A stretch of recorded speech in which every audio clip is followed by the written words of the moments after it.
Hommage à Boris Nemtsov. Les chiffres diffèrent entre la police et les organisateurs. Si ces derniers disent vrai, c'est la plus importante mobilisation de l'opposition en Russie depuis la réélection contestée de Vladimir Poutine en 2012.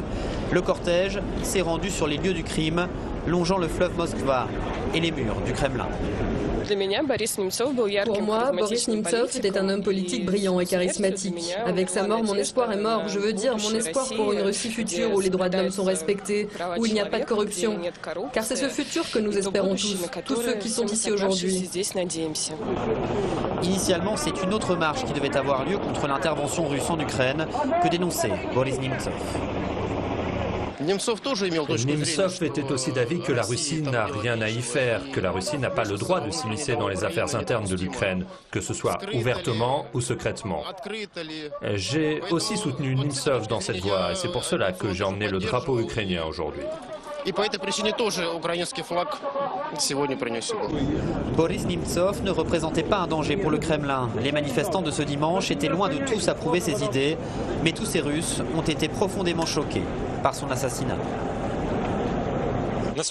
Pendant très longtemps, l'opposition russe n'a pas réussi à obtenir l'autorisation pour son rassemblement du 1er mars. Finalement, elle a été autorisée à se rassembler à Marino, l'un des quartiers les plus éloignés du centre de Moscou.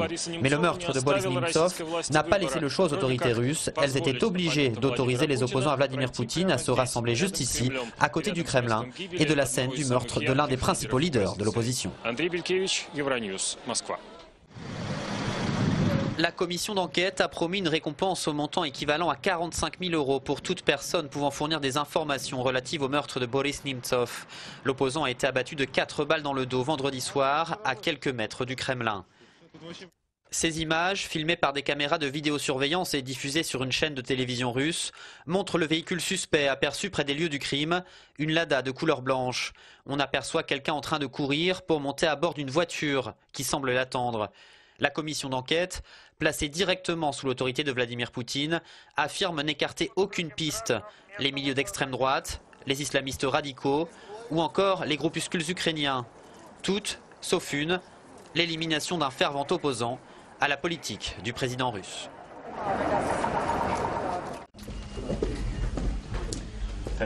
Le parti centriste du Premier ministre estonien arrive en tête des législatives. Particulièrement hostile à la politique du Kremlin en Ukraine, le parti des réformes de Taavi Rõivas obtient 30 des 101 sièges du Parlement. Le plus jeune dirigeant européen, âgé de 35 ans, va devoir créer une nouvelle coalition s'il veut rester au pouvoir. Ses alliés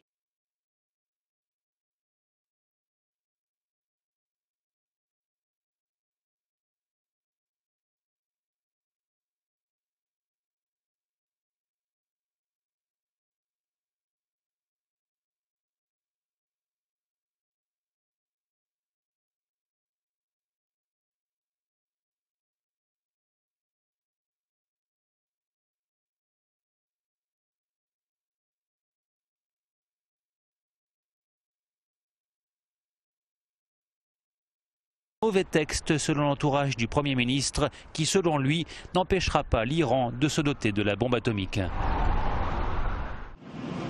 Nouvelle polémique aux États-Unis après une altercation mortelle entre un sans-abri et la police. Selon plusieurs médias de Californie, des policiers de Los Angeles auraient tué hier un sans-abri dans le quartier défavorisé de Sky Row, près du centre-ville. Les images montrent un homme très agité face à des policiers qui tentent de le maîtriser. On y entend crier « lâche l'arme » avant que ne retentissent plusieurs tirs. Ce représentant de la police précise les faits. Au cours de cette altercation, dit-il, il y a eu l'utilisation d'au moins une arme, un taser. Toutefois, à l'heure actuelle, nous ne savons toujours pas si le taser a touché le suspect. Ensuite, la lutte s'est poursuivie et il y a eu un tir de la part d'un policier. Peu après les tirs, l'homme a été déclaré mort dans un hôpital où il avait été transporté. Selon ce témoin non identifié, environ 5 policiers l'ont maintenu au sol. Il a réussi à se lever, dit-il. Ils l'ont remis au sol. Ils l'ont frappé alors qu'il était à terre. Puis j'ai entendu un coup de feu. J'ai regardé dans la rue et j'ai vu 3 tirs sur l'homme allongé au sol. Ce nouveau drame intervient après plusieurs affaires de noirs tués par des policiers blancs à Ferguson et à New York. Des affaires qui ont ravivé le débat sur le racisme dans la police et l'équité du système judiciaire américain et provoqué des manifestations fin 2014. Les avalanches dans le nord de l'Afghanistan ont fait au moins 286 morts et 143 blessés. À Panjshir, la province la plus touchée, les principaux accès sont bloqués, ce qui complique la tâche des secouristes. Dans cette région montagneuse située à une centaine de kilomètres de Kaboul, seuls les hélicoptères de l'armée parviennent encore à faire la liaison. Ils embarquent parfois certains civils, à l'image de Safdar Mohammad.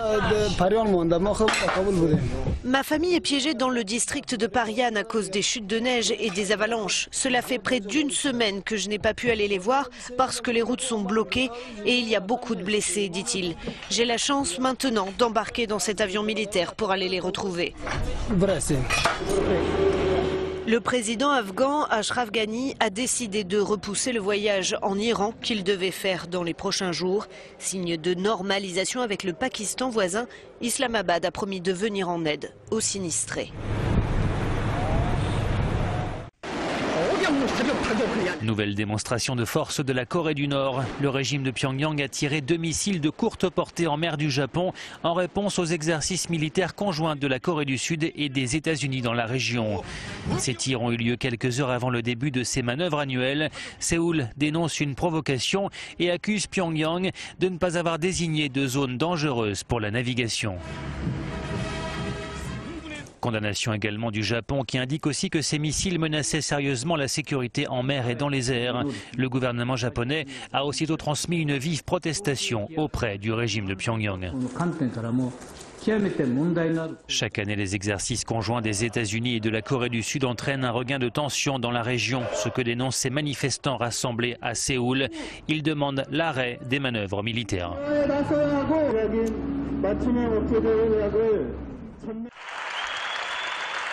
Difficile de succéder à José Mujica à la tête de l'Uruguay. L'actuelle constitution interdit au charismatique président sortant, ici à gauche, de briguer un second mandat consécutif. Mais avec plus de 60% d'opinion favorable, l'ancien guerriero devient sénateur. Il aura imposé à Montevideo le mariage homosexuel, le droit à l'avortement et surtout la légalisation du cannabis, très décrié par son successeur, l'oncologue Tabaré Vázquez, investi hier. Avant Mujica, notre pays était détruit, explique cette électrice. Il n'y avait pas de travail, les gens avaient faim, mais en 15 ans ou même en 10 ans, le gouvernement de Mujica a fait plus que n'importe quel autre. Mujica et Tabaré sont super. Les deux hommes sont issus de la même formation de gauche, le Frente Amplio. Mais Tabaré Vázquez, qui fut déjà président de 2005 à 2010, a déjà formé son cabinet sans consulter son prédécesseur ni respecter les équilibres politiques de sa coalition. Après avoir lutté contre le tabagisme, il promet de nouvelles mesures contre la consommation d'alcool.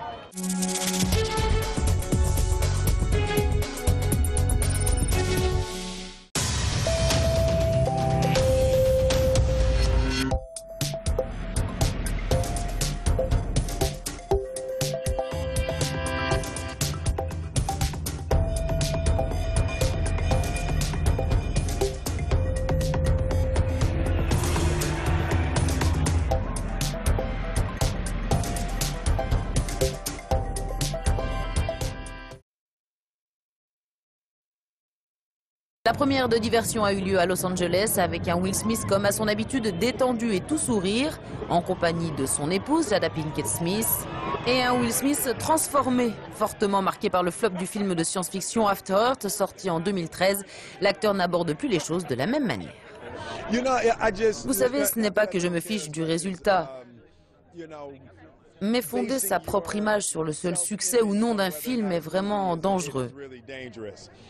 Donc je suppose que je suis dans une sorte de maturation créative, spirituelle et artistique. De telle sorte que je donne le meilleur de moi-même avec les meilleures intentions sans être lié émotionnellement au résultat.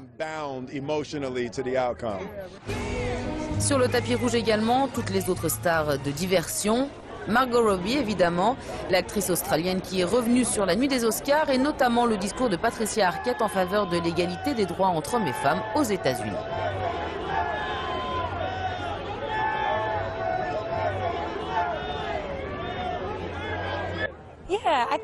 Je pense que les gens ont vraiment pris conscience de cela et qu'ils font des efforts en ce sens. Donc selon moi, il y a vraiment beaucoup de grands rôles féminins qui nous attendent et qui arrivent. Et je veux être en première ligne pour continuer le mouvement, c'est certain.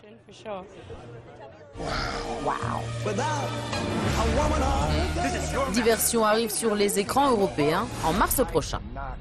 You can't believe I lied? Oh, that's so rich from you. That's what you want to say to me? Because you're always lying, Nikki, and now we're dead. Pour beaucoup, Nelson Mandela est à l'origine de la fin de l'apartheid en Afrique du Sud. L'autre homme qui a œuvré dans le même sens et fait libérer Mandela de prison en 1990 est moins connu.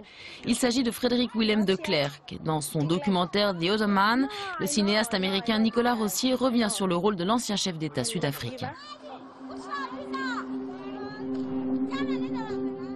Il y a Mandela et il y a toujours des photos de De Klerk et Mandela. Mais à chaque fois, c'est une histoire sur Mandela qui ressort, dans laquelle De Klerk n'apparaît que quelques minutes. Je me suis demandé pourquoi et j'ai voulu comprendre ce qui s'était réellement passé avec De Klerk. Pour Nicolas Rossier, ce documentaire était une chance de mettre en lumière un côté de Klerk que beaucoup ne connaissent pas.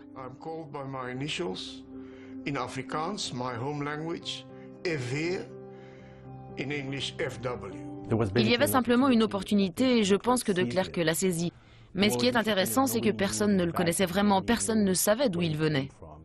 Mandela et De Klerk ont partagé le prix Nobel de la paix en 1993 pour leurs actions en faveur du démantèlement de l'apartheid en Afrique du Sud et de l'égalité raciale. De 1994 à 1996, De Klerk sera l'un des 2 vice-présidents de la République d'Afrique du Sud sous la présidence de Nelson Mandela. Nicolas Rossier espère une chose, que The Other Man serve la réflexion et la discussion sur des sujets encore aujourd'hui bien sensibles. Je pense que le film est un bon point d'ancrage pour lancer des débats sur le racisme et l'héritage de l'apartheid dont nous ne parlons pas réellement.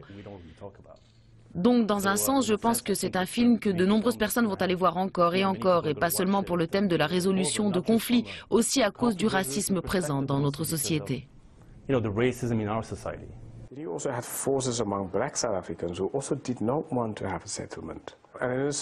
Other Man est en ce moment à l'affiche dans quelques villes américaines. Any negotiator process. And that tested the leadership, both of de Klerk and of Mandela.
Да, это очень 68 да, я слышал. 6 человек.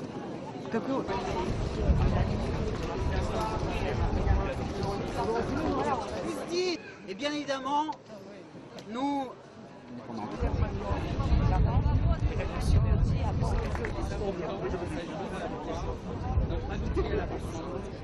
La Russie sera libre. La Russie sera libre. La Russie sera libre. La Russie sera